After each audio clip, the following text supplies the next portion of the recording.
In healthy women without asthma, estrogen can relax the smooth muscle that lines the breathing tubes and can open up or bronchodilate the airways. This function may be impaired in asthma. In asthma, estrogen may actually increase airway inflammation. Now, you have to think of other factors that are at work here. So metabolic factors, by that I mean body weight. As it turns out, in women that are overweight, being overweight can increase estrogen and increase the risk for asthma. And the other thing that may be important is fluctuations in hormone levels. As they go up and down, this may affect asthma. So I wanted to talk about reproductive hormones and asthma basically throughout the life cycle, starting with puberty. So as it turns out, about 40% of women with asthma will have worsening of their asthma in relation to their menstrual cycle, when they might have increased asthma symptoms or a decrease in their lung function. And this may be due to the fluctuation in hormone levels as one component. Then we come to asthma in pregnancy. So asthma is one of the most common chronic diseases in pregnant women.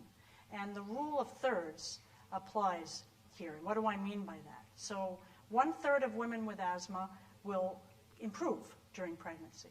1/3 will stay the same, and 1/3 will get worse.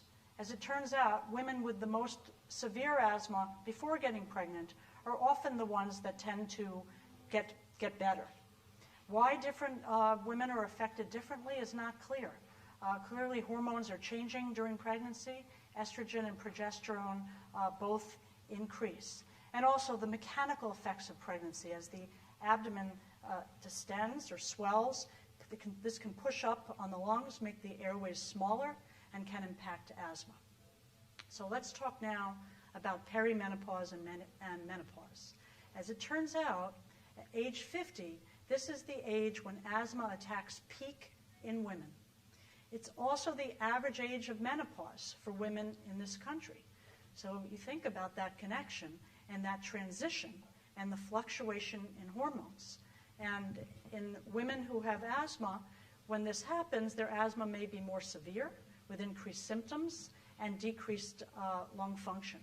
And there's a form of asthma that has its onset postmenopausally, and this form of asthma can be particularly severe and more difficult to treat.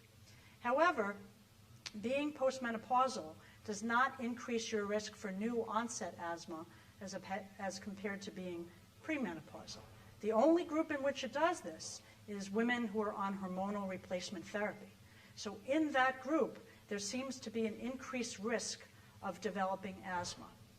So let's talk about hormonal replacement therapy. In addition to the risk of new onset asthma, what about women with pre-existing asthma? Turns out in these women, being on hormonal replacement therapy may actually, in some of them, improve their asthma. Well, how can this be? Well, we talked a little bit about the different biologic effects of estrogen. So I told you it can relax the muscle that lines the breathing tubes, and it can open up or dilate the airways. Well, this may help women with pre-existing asthma. But estrogen can also increase airway inflammation, and this may have something to do with new onset asthma. So there are different effects at play. And it turns out that the biologic effects of estrogen are not uniform in all women. It's very individualized. And there are other lifestyle factors that are important. So obesity, for example, I already mentioned. It increases estrogen, it increases the risk for asthma, and more difficult to treat asthma. Smoking may be a factor. Exercise may be a factor that can help improve the asthma. So it's complicated and it's individualized. So I wanted to finish up with what I think would be important for you to speak to your doctors about if you have asthma. If you're a young woman and you have symptoms in relation to your menstrual cycle, you should let your doctor know this.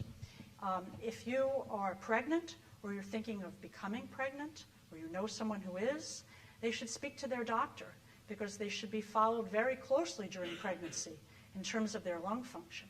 Also, there are certain asthma medications which are safer in pregnancy, and studies have shown this, so they would want to talk to their doctor about that.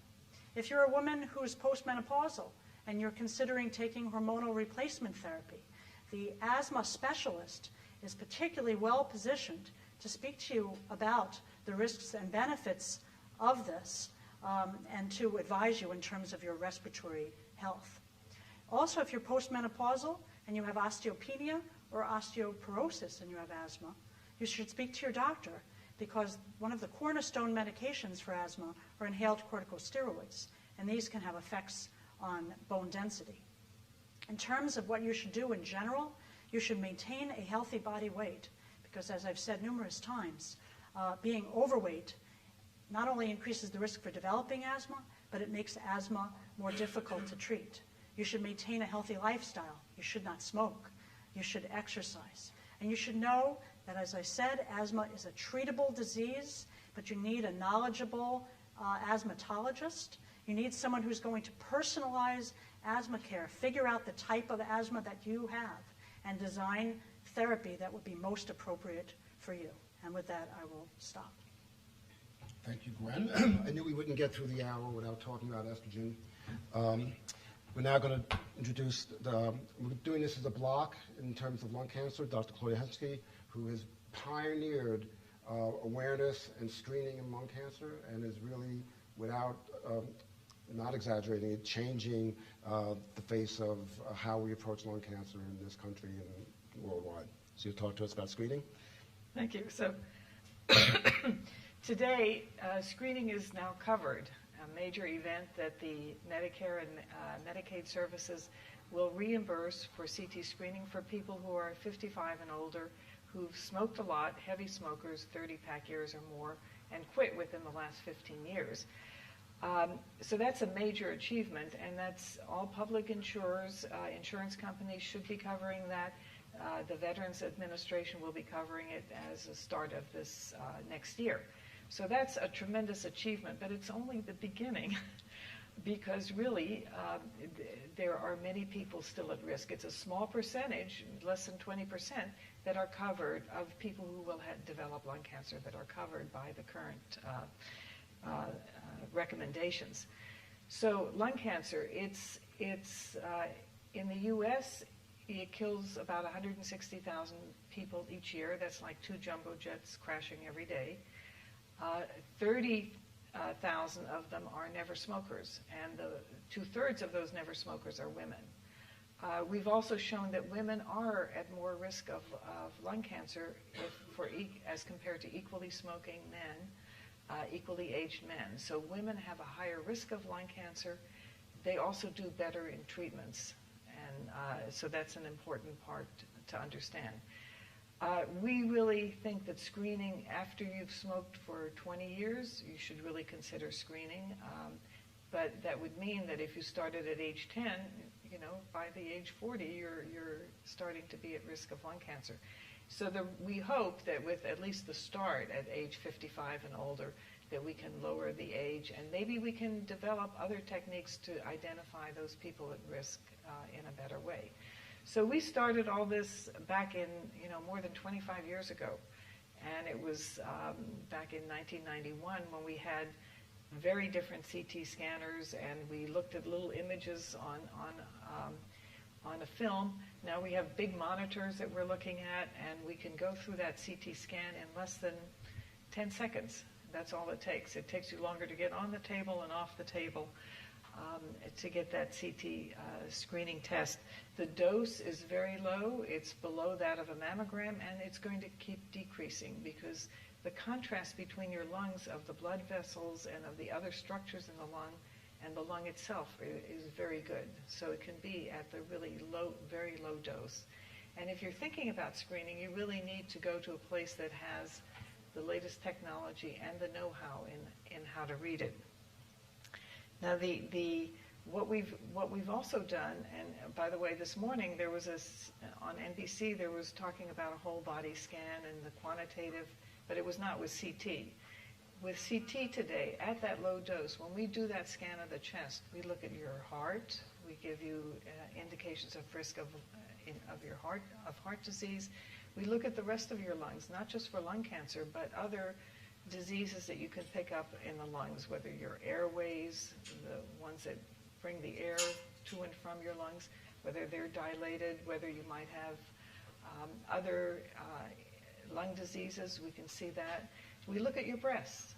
Now, it doesn't see the tiny microcalcifications, but if there are masses in the breast, we really see that very well. And we've now done studies on that, and we're talking about how you pick up breast disease. We're also looking at your mediastinum and all the structures in the lung. They really need to be evaluated. And we're also looking at bone density. So I think, in the future, as we work more and do more research in this area, my vision is that you're going to go into the scan. It takes less than 10 seconds. You don't need to take off your clothes. You just stand, ideally, and you walk out and you get an automated report. That's my vision of the future. I've had that for 10 or 15 years.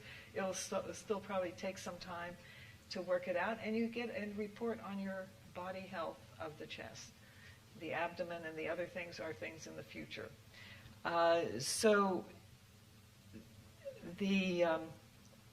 As we've developed the ways of looking for these early nodules and also the other lung diseases, we've realized that we can find early lung cancer. And when we find early lung cancer, we can cure almost all of them by surgery, and you'll hear about that next, by surgery. And then there may be, as we find these lung cancers earlier and earlier, we might be able to really minimize the treatments in the future as we go on. So you can, as I say, you can cure over 80%. And when we started doing the screening, I would say to people who came to the screening, it was very hard to recruit people and say, well, go and talk to the women that you talk to, at meetings and so on, and in your daily life. And they would say, women would say, oh, well, I don't want to know about lung cancer because then I'll be dead.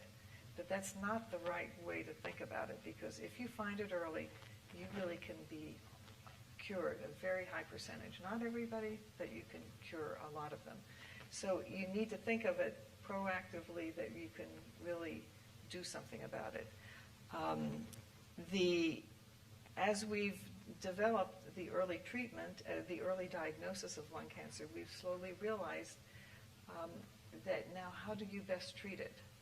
And so that's our next research initiative that we're doing together with the surgeons and radiotherapists and pulmonologists involved, because how do you best treat it? Think about it like breast cancer. Breast cancer used to do a radical mastectomy, and that was the treatment of choice. And now we have far more refined treatments. And that same thing will happen with lung cancer. And with that, I'll turn it over to Raja. So I think that, first of all, I'm very pleased that for a women's health conference that we're talking about lung cancer. Lung cancer is the #1 cancer killer of women. You take all women's diseases that you hear about, breast cancer, uterine cancer, ovarian cancer, you combine them, they do not kill as many women as lung cancer alone.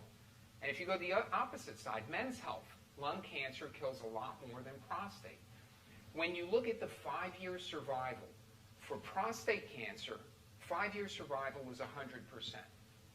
Breast cancer, 5-year survival, 90%. Lung cancer, 5-year survival, 16%. Then you look at the next set of numbers. How many are caught at a stage where they're just localized? So in a stage where they're in one spot and there's no place else in the body where you can cut it out and cure them. Prostate cancer, 90%. Breast cancer, 60%. Lung cancer, 16%. So we have a cure for lung cancer. It's called surgery. The problem is we're not catching it early. Why? For prostate, you can do a rectal exam and feel the prostate. They can do that on any routine exam. For breast cancer, you can do self-exams, and in the office, they can check you. So these cancers are caught at a much earlier stage. Lung cancer is not. You can't feel the lungs. You can't look at the lungs. So what's the only way to look at the lungs? It's with the CAT scan. That's the only good way. A chest x-ray doesn't give you enough of a view to be able to say that this is a lung cancer and it's caught at a stage early enough where it can be cured. So I'm a surgeon. So what's the best way to get rid of these cancers once you see them on the CAT scan. You can make a big incision in the chest, which is what we used to do in the old days, and usually you still have to do that for big cancers. But what happens if you catch a cancer that's this big, that's the size of a nickel or a quarter? You can go in there with 3 small holes in your chest and take this cancer out. Now, that is common sense. You find the cancer, it's small, you go in there with 3 small holes in your chest, and you take it out. When you look at the 5-year survival of 16%, and you look at and you say that only 16% are identified at a small enough stage where they can be cured, it would make common sense to just go in there and catch it early, right? But common sense ain't too common. And many of the controversies in lung cancer comes from the stigma that this is a self-imposed disease. There is a stigma with lung cancer, and like Claudia said, 30%, 30,000 patients are never smokers, and most of those are going to be women. So there's 2 things here. There's science and there's politics. So once you realize that these cancers are not caught early enough, it would make you think, why not screen? Now, Claudia has been a pioneer in this. She's not tooting her own horn, but I'll toot her horn for her. So in 1999, there was an article that she had published that was broadcast in the New York Times. And everyone talked about screening for lung cancer. And once you come up with a new sort of truth, it's looked at as heresy. And we've heard all the controversies with breast cancer screening, and there's big debates with that. For lung cancer, it's crystal clear. But let me just give you a little bit of evidence. So she came out with this in 1999. People wanted to shoot her. Every agency in the United States was going after this woman. Why? There's a lot of politics involved. I'd like to say that medicine is just a meritocracy and that if this works, this goes to the patient, but it does not. The amount of politics involved were ridiculous. Now it's calmed down as people are realizing, wow, she was right back in the 1990s. But basically why? Big tobacco.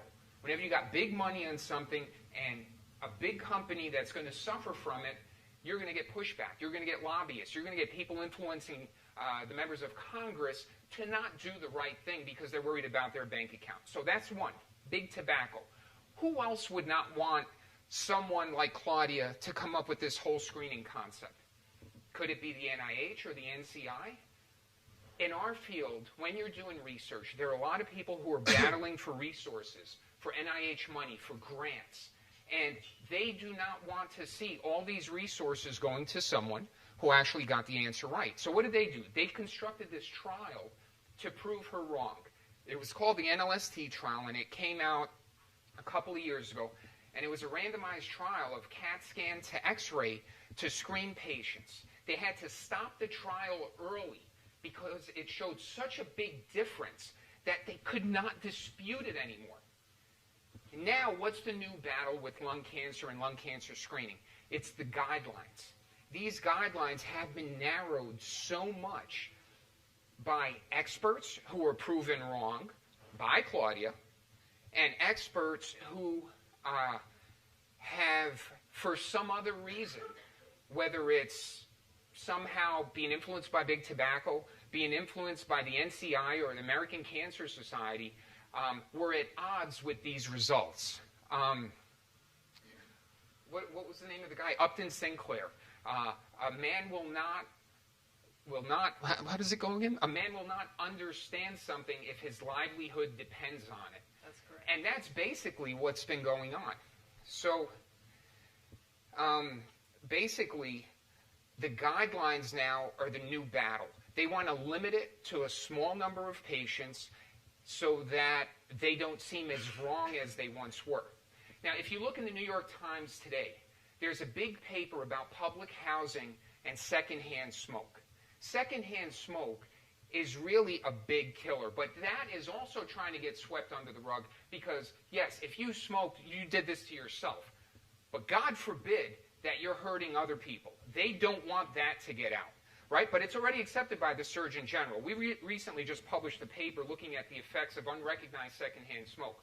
But in the New York Times, They're talking about public housing and how the secondhand smoke will seep through the walls, go through the doors, and people are getting exposed and subject to lung cancer and cardiovascular disease who have never smoked in their life because this is in their dwellings.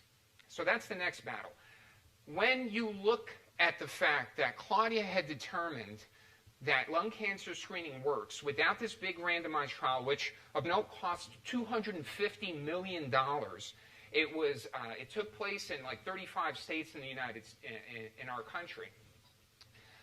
And all that was to prove, oh, it doesn't work. And it did work. Why not listen to how she's determining the guidelines and study it the way she had studied lung cancer screening back in the 90s? It would make sense, right? But in medicine, you know, we're all intellectuals. And what's the definition of an intellectual? Someone who takes something simple and makes it complicated. So what they're doing here now is they're trying to sort of muddy the waters so it's not crystal clear. But as Claudia showed in 99, it is crystal clear. You find it sooner, it's more curable, and you get it out. So now the next battle are going to be the guidelines, and to be continued. Thank you. Thank you very much, Roger. I want to thank all of our speakers. Give them a round of applause.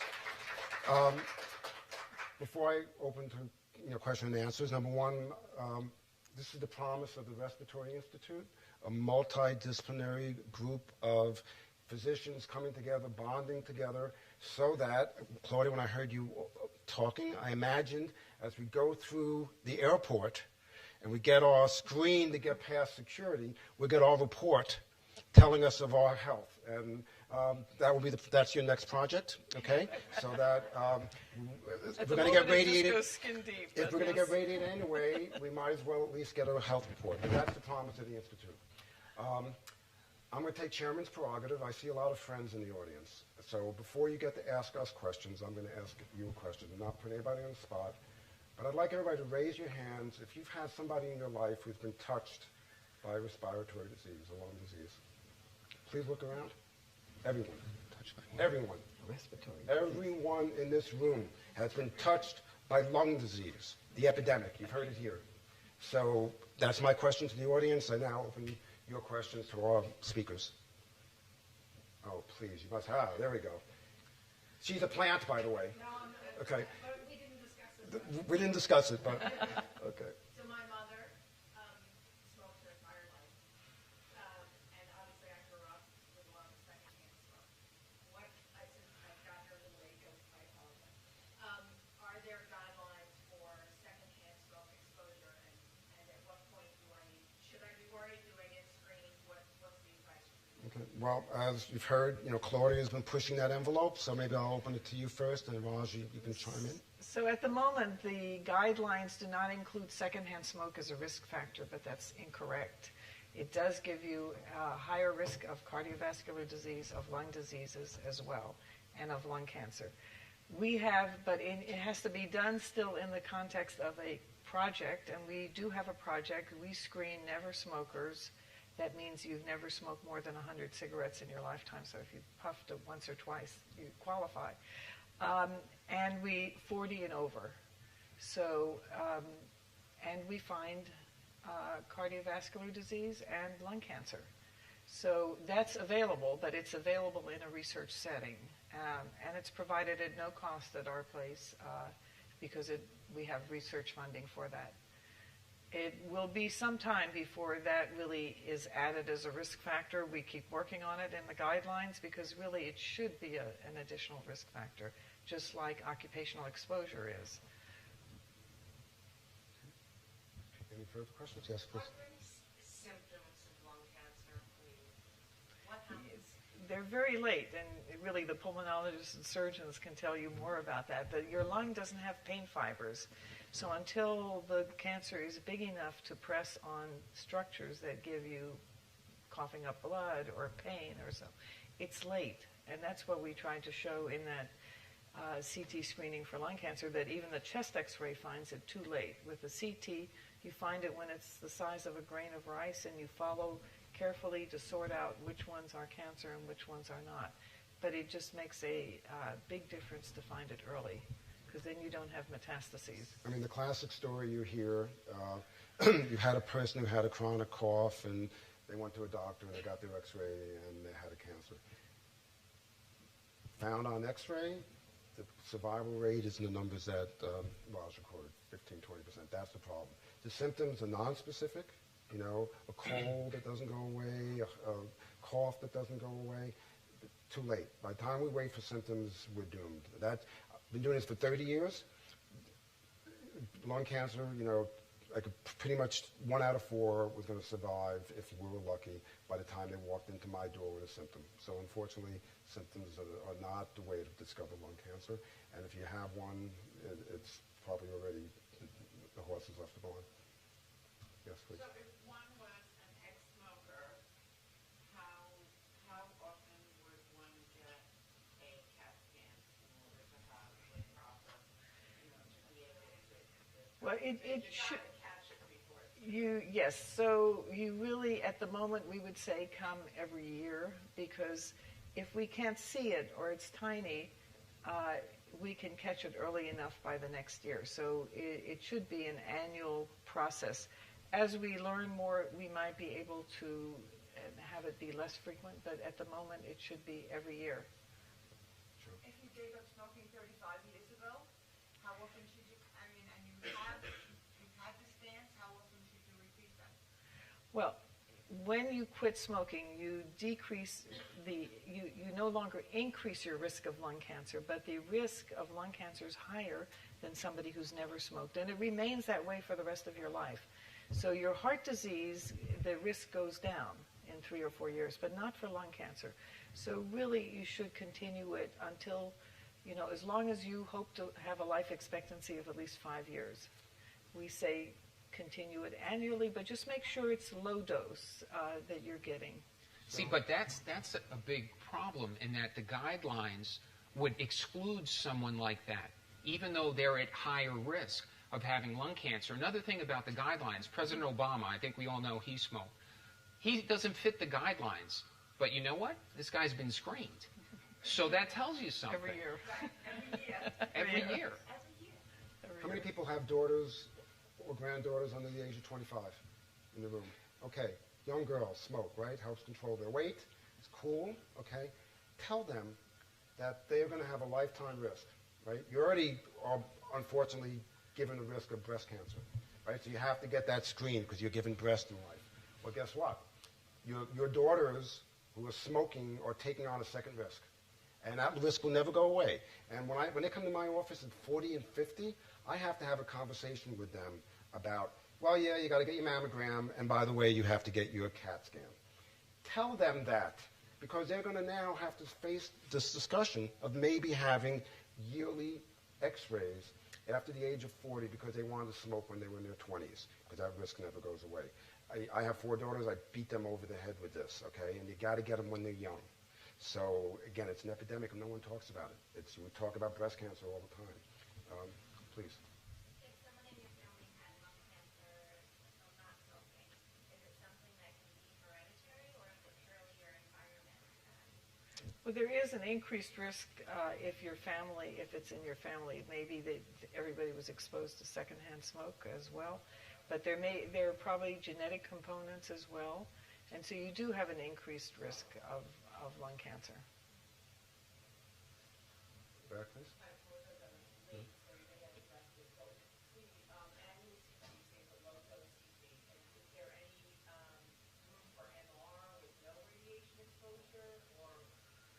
Well, the MR, it's number one, the test takes a lot longer. It's much more expensive.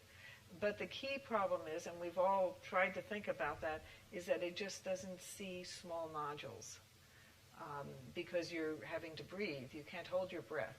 So your lung moves, and so these small nodules are not picked up as readily.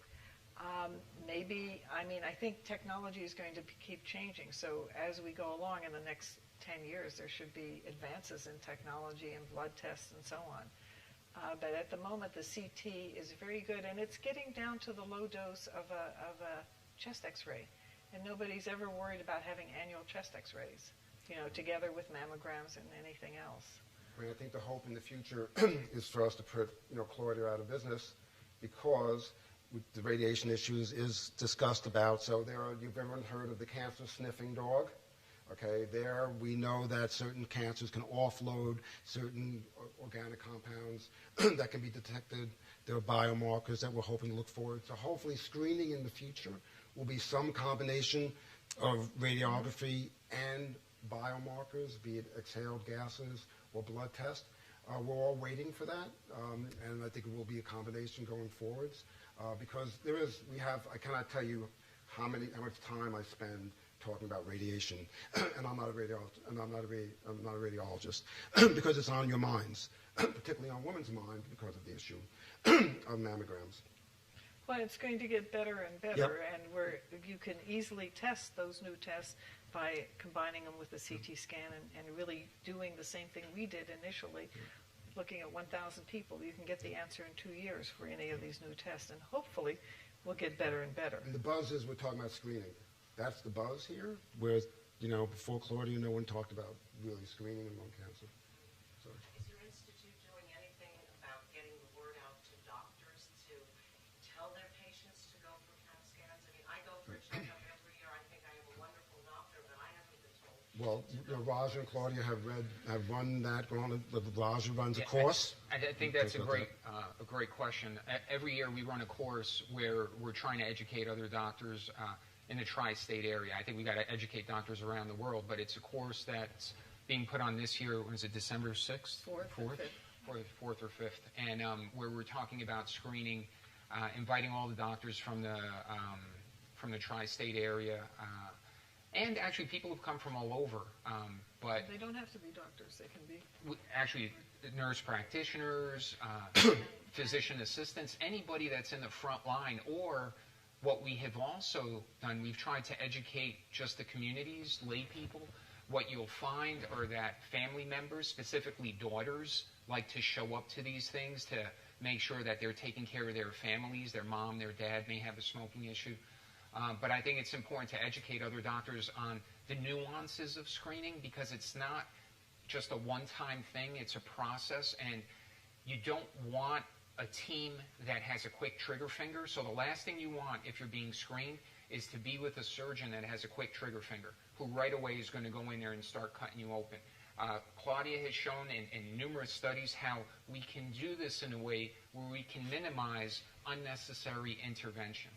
And that's the key. You want to screen and cure people, but you don't want to do harm. And in the old days, when there was x-rays, when you couldn't see things too well, the concern was that, are you going to hurt these people? Are you giving them too much radiation, and are you going to do unnecessary surgery? We've shown multiple times that it can be done safely. So I think it's important, like you said, to get the word out to other doctors, but to other healthcare professionals, to lay people, because you got to realize this was just accepted recently. This is not something, I mean, it's old in our minds since the 90s, but just recently the medical community has accepted this. So it's important to disseminate the information, how to do it, when to do it, etc. So I want to have ask a team, and then the team is the key thing. So I want to ask a question. As a pulmonologist, I'm embarrassed to say that Gwen taught me stuff about asthma. You mentioned the burden of disease and the fact that your mortality numbers were actually kind of shocking. And as a doctor, why are we failing? Is it a failure of education of the medical community that we're not diagnosing women with asthma sooner, not treating them enough? Do you have an idea of why we're failing? I think it's a combination of different factors. I think that educationally we could do better. And in terms of women, it's minority women that have the highest death rates, and it may be that many of these women are not getting to the doctor soon enough, or not getting to the doctor at all. In older women, as I mentioned, we're failing to make the diagnosis, or there is this sense in older people in general that they shouldn't expect more. So if they're short of breath, they say, well, I'm just getting old. So their asthma doesn't get diagnosed. And there's also more of a reluctance to give the treatment that we give to younger people, younger women, so they get undertreated and they don't do as well. So we have two target audiences, the patients and the docs. Is that what you're saying? Patients and the doctors, yes. Yes. So, in these screenings, if there are small nodules that are found or questionable areas, what is the next step? What is Well, for that, you have really a regimen or a process that should be in place. So when you see a small nodule, then for certain ones you say come back again in 1 year. For other, mainly depending on size, and in the future there'll be other criteria, but at the moment size is the key thing. You would say come back in 3 months, or if it's on an annual, you say come back in 1 month. And then you can fairly reliably assess if there's growth, and there's no harm in waiting those 3 months or that 1 month. But that's an important part in a sense where we should think of screening as it's a process. It's not just that first test, but you might have that other test that then tells you come back at your routine time, or we need to do further diagnostics. But really, it's less than 1% of the people that need to have further diagnostics. So the majority just come back for their next annual CT scan. As a pulmonologist, we look at the world a little bit differently because the radiologist has an X-ray, I have a story, and often we have to reconcile the history, the story, the anxiety that comes with that story once you tell somebody there's a spot on your X-ray with the guidelines of what that spot looks like. And it's an interesting, as a physician doing this fairly routinely, it's an interesting exercise because it's a little bit of psychotherapy. It's a little bit of trying to put in the context of the nodule. If I know, for example, this person has occupational exposure that you might not, I look at that nodule a little bit differently. I have a family history that you might not have. So, the guidelines are helpful as a practitioner, not so easy, because we have this story that we're trying to reconcile. What's nice about the X-ray, it's sterile, right? It's pure, it's clean. But then you bring in the medical history, and it gets a little blurred. The lines become a little less clear. And that's why we always say that in the end, it's a decision between each person and the physician, and that discussion is a very important discussion before the decision is made. But it's good to have the hard and fast blind rule, because otherwise it's a wild west. Once the patient and doctor get together, the emotional piece of you've got a spot in your lung becomes very complicated, and having these guidelines helps to drive that discussion so that we can try to get the emotional piece of, I've had patients who lie down on my exam and wanted it taken out that day. And I said, A, you really don't want me doing that. And B, you probably don't even want Raj doing that right now. But there's a big emotional component to that. Oh, absolutely. There's some that come to me and they say, please, I can't leave until you tell me the report. Yep. And so if they tell me that, then I make sure that I give them my reading and discuss it with them. And so that discussion is with the radiologist, just like breast cancer screening. Radiologists have to learn to talk to you when you're getting that done, and you need to have a team, a pulmonologist, surgeon. But I can't stress enough the importance of making sure you have a surgeon that doesn't have a quick trigger finger. Because when you have a patient sitting there, and there's even a question of having lung cancer that's identified as a lung nodule, the patients want it out. I mean, I've had to fight with patients to not take it out. They're like, Doc, please just get it out. Listen, I'm a surgeon. I'm looking for a reason to cut you open. And you should not. So it's very easy to have surgeons do tons of cases on patients who don't have cancer. So it's important to make sure you have a team, pulmonologist, radiologist, diagnostic radiologist, interventional radiologist, because sometimes you can biopsy these things without surgery. Oncologists and surgeons. So it's important that you have a whole team looking at the patient, and I can't stress enough, you don't want a surgeon who has a quick trigger finger. It's an interesting dynamic. I'm sure you've all done projects in your home, building projects, architect and builder. never let them be the same person, right? You want the tension between the architect and the builder. That gives you a better product, right? Because otherwise, there's no one watching the store. So it's very much similar to team approaches. We all get in a room together. It's the myth of the elephant and the wise men. We all look at the elephant a little bit differently, and then when we get together and we discuss the case, wisdom prevails. And we all have our perspective, but getting in a room, looking at it from all different points of view, being separate in terms of the architect and the builder, that's how you resolve that. And that's why the promise, again, of the Institute, the promise of screening programs, not just a screening radiologist, but a screening program where you have this dynamic going on is very important. Yeah, I mean, I argue with Lou more than I argue with my wife. Exactly. And we build a great project. Any more questions? Yes.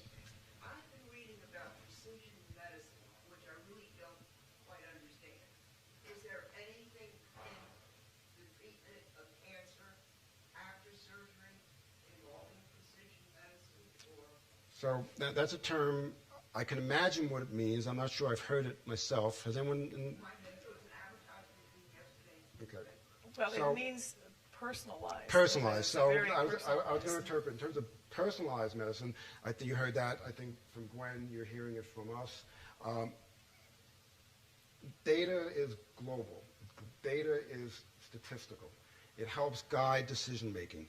But, and Roger is always known for saying that, I have a person in front of me. I don't have a statistic, and I don't have a table. I have stuff that helps me decide what to do. But personalized precision is what's your unique bend? What are your comorbidities? What other medical problems do you have? What are your risk factors? What can you take? Can you have surgery? Can you have radiology? Can you take these medications? So you need to personalize that. And then, you know, another way to look at precision is to talk about, Raj is very precise. He cuts out tumors very precisely. But there's radiation oncologists who can aim beams very precisely as well, another use of that term, so that you can have a precise treatment to a localized tumor. So I think, you know, depending on how you look at the word, precise translates personalized. I think we're all, you know, every doctor who sits in front of a patient, that's a very personal, that's like going to your rabbi or your priest. That's a very personal interaction. And then there's the precision of the person who's giving therapy, be it a surgeon or a radiation oncologist, for instance, or someone giving a personalized, specialized drug regimen to a patient. And then there's another step. After the tumor is removed, that tumor is analyzed to look for genetic mutations and other types of alterations, because for that particular person, a specific drug may be beneficial. For another person who doesn't have that mutation, the drug may not work. So as opposed to just giving everyone the same blanket chemotherapy with its adverse effects, not knowing if it's going to work or not, the personalized or precision medicine that you talk about is after it's removed, where it's examined, where you need pathologists who understand what's going on, and molecular people who can run these genetic tests so that they can direct the oncologist. For this person, you know, maybe given this pill called Tarceva may be the best way to go. For another person, maybe that person shouldn't have chemo and should just be observed every 6 months with CAT scan. But I think that's an important point. You need that individualized medicine. When we talk about statistics, statistics are for patient populations. When you have a specific person in front of you, you've got to personalize that treatment for that particular patient. I mean, you've probably heard there's been a recent release by the FDA of a new drug for lung cancer. That's going to change the face of lung cancer for us. You know, Opdivo, you probably heard about it, was originally pioneered in melanoma. Again, it's precise molecular medicine. For us, it's a game changer. In the old days, we had traditional chemotherapy, which wasn't fun, wasn't very effective. You know, we've been doing the same old thing for 20 years with the same not so good results. Now, with this precision of personalized medicine and the new drugs that are coming on board that are targeted, that's the other word, targeted therapy. So once you have the marker, you can have this targeted therapy.